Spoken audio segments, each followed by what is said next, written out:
Welcome to Talk of the Town. I'm Justin Riley, and we have a variety of exciting topics to talk about today, including smart cars, curb appeal for your home, and also healthy habits for children. But first, we're going to be talking with Jenny Carr and Jim Ramsey from the Middleton Public Library, and they're going to be discussing seed libraries with us. Welcome to the program, guys. Thank you for having us. So, Jenny, I want to start with you. Can you talk to us a little bit? Tell us, what is a seed library? Well, a seed library is a collection of seeds made available for the public to check out.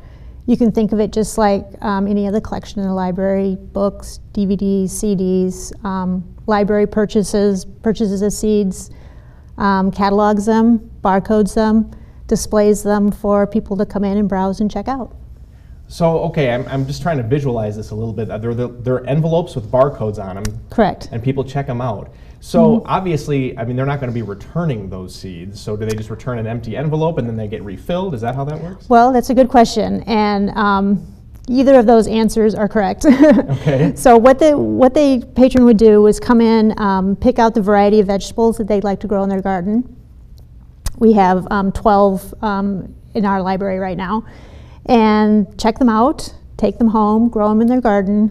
At the end of the growing season, those plants will produce seeds, and what they would do is collect those seeds. The hope is, anyway, to collect those seeds, keep some for themselves to grow in their garden next year, and bring the rest back to the library. Wow, that is check so them cool. in. Yeah. That is so cool. Very cool. So you talked about saving your own seeds from year to year rather than buying new ones or whatever. What are some of the benefits of saving your own seeds right from your garden? Sure, yeah, well, the most obvious one is there's a practical benefit. You don't have to buy seeds. If you grow your own produce, you don't have to buy what could be expensive organic produce.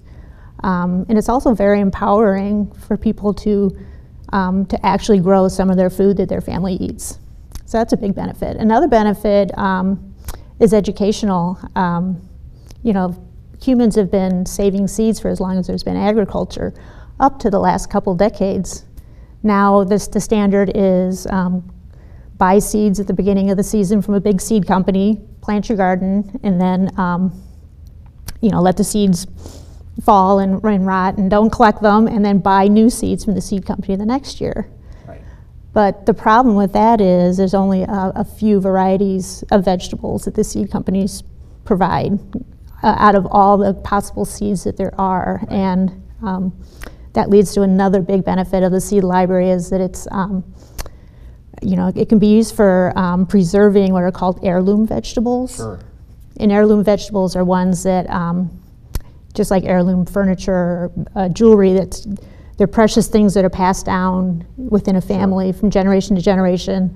So some of these heirloom vegetables are, well, they're very beautiful. Some of them, like that's your green zebra tomatoes and your purple carrots, and it's the same variety that's been growing in people's gardens for generation after generation. And exactly. They're giving some of the seeds then to the seed library. Right. So it's a very, very diverse amount of seeds, kinds of seeds, and so we can help preserve what's grown locally here. That's awesome, and that's kind of like the whole mission of the library in general, is preserving that knowledge and then preserving the seed knowledge as well. Exactly, and then sharing it with others. Yeah, absolutely. Jim, I want to ask you. Is there anything to learning to save seeds? Can anyone learn to do it? Sure. Yeah. The short answer is yes. Anybody can learn how to save seeds. Even the novice gardener can learn how to save seeds. There are some special techniques and some tools that are helpful, but certainly anybody can do it. We recommend starting with larger seeds like peas and beans the first year, and then moving on to vegetables with smaller seeds the next year. Yeah, absolutely. And where can a person go to find out more information about saving seeds? Sure. Well, of course, a great place to start is your local library. Right. There are a lot of really great books that have been published over the last few years on seed saving and seed storage. There's also any library that has a seed library will also have gardening programs, usually in the spring, seed saving workshops that will teach you how to save seeds. There are also handouts available at all the libraries that have seeds that teach you how to save and plant.